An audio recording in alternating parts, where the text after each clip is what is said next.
Hello everyone, a very warm welcome to you all.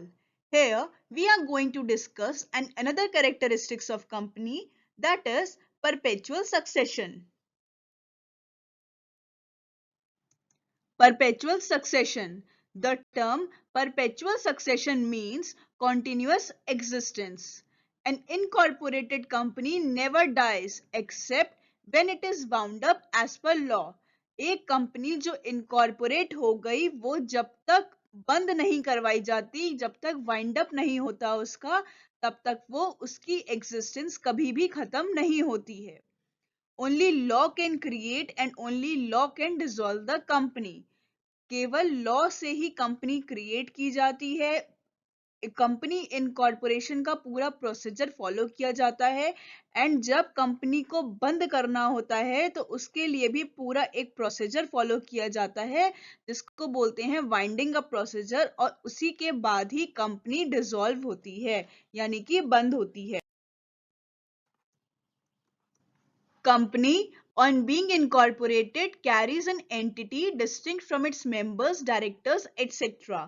मतलब after incorporation क्योंकि company की बन जाती है एक सेपरेट लीगल एंटिटी, तो उसके डायरेक्टर्स, उसके मेंबर्स या किसी के भी पर्सनल स्टेटस से कंपनी की एग्जिस्टेंस पे कोई फर्क नहीं पड़ता है. The life of a corporate remains unaffected by the death, insolvency or any other legal disability of its members. क्योंकि कंपनी की अपनी एक सेपरेट एग्जिस्टेंस है, कंपनी एक आर्टिफिशियल पर्सन है, तो इसीलिए कंपनी की लाइफ पे मेंबर्स की लाइफ का यानी उनकी डेथ, इंसॉल्वेंसी या किसी भी रीजन की वजह से कंपनी की एग्जिस्टेंस पे कोई भी फर्क नहीं पड़ता है. Members may come and members may go out, but the company can go on forever. Company में मेंबर्स आते जाते रहते हैं या आते जाते रहें, उससे कंपनी की एग्जिस्टेंस पे कोई भी फर्क नहीं पड़ेगा. जो पुराने मेंबर्स हैं वो अपने शेयर्स किसी नए मेंबर को ट्रांसफर करके कंपनी से इजीली जा सकते हैं, लेकिन कंपनी की जो एग्जिस्टेंस है वो ऐसे ही कंटिन्यू रहती है. Perpetual succession means that the membership of a company may keep changing from time to time, but that shall not affect its continuity. So, perpetual succession का क्या मतलब हुआ कि जो कंपनी की मेंबर्स हैं वो टाइम टू टाइम चेंज हो सकते हैं. जो पुराने मेंबर्स हैं वो कंपनी छोड़ के जा सकते हैं और नए मेंबर्स कंपनी में आ सकते हैं. पुराने मेंबर्स अपने शेयर्स नए आने वाले मेंबर्स को ट्रांसफर करके कंपनी से इजीली जा सकते हैं, बट इन सब की वजह से भी कंपनी की एग्जिस्टेंस पे कोई फर्क नहीं पड़ता है. कंपनी पहले जैसे कंटिन्यू करती थी वैसे ही कंटिन्यू करती रहेगी. फॉर एग्जाम्पल, एक कंपनी है एबीसी लिमिटेड. एबीसी लिमिटेड में है 10 members.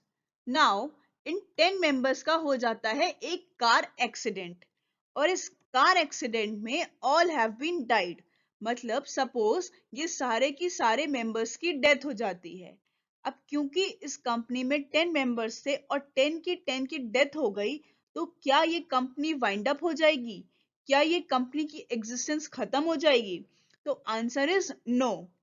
Now who will run the company? अब क्योंकि सारे ही मेंबर्स की डेथ हो गई है तो अब कंपनी कौन चलाएगा?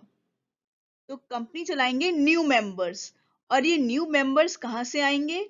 जो पुराने शेयर होल्डर्स थे, जो पुराने मेंबर्स थे जिनकी डेथ हो गई, उनके शेयर्स अभी भी एग्जिस्ट करते हैं. क्यों एग्जिस्ट करते हैं? क्योंकि कंपनी एग्जिस्ट करती है. कंपनी की एग्जिस्टेंस एज इट इज रहती है. तो इसीलिए जो पुराने शेयर होल्डर्स थे उनके शेयर्स ट्रांसफर हो जाते हैं उनके लीगल हायर्स को. तो जो लीगल हायर्स हैं वो बन जाते हैं कंपनी के न्यू शेयर होल्डर्स. इसीलिए कंपनी के सारे मेंबर्स की डेथ होने की वजह से भी कंपनी की एग्जिस्टेंस पे कोई भी फर्क नहीं पड़ता है.